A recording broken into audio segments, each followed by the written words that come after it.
So I got these dual tip paint markers from Artistro. I normally use Posca, so I wanted to compare those two. It's kind of interesting because it lays down like acrylic paint and dries pretty quickly. It doesn't lay down like a normal, like an alcohol marker. It does actually work like a paint marker.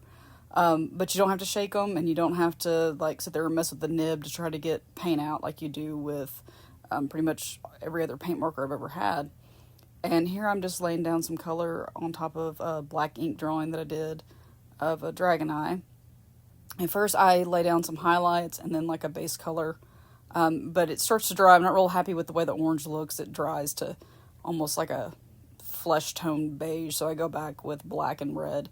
And I found to blend these, if I put down a little bit of black and then went over it with the red right away, I could actually blend them like normal acrylic paint. So I go back and do that to all the scales, add in some highlights.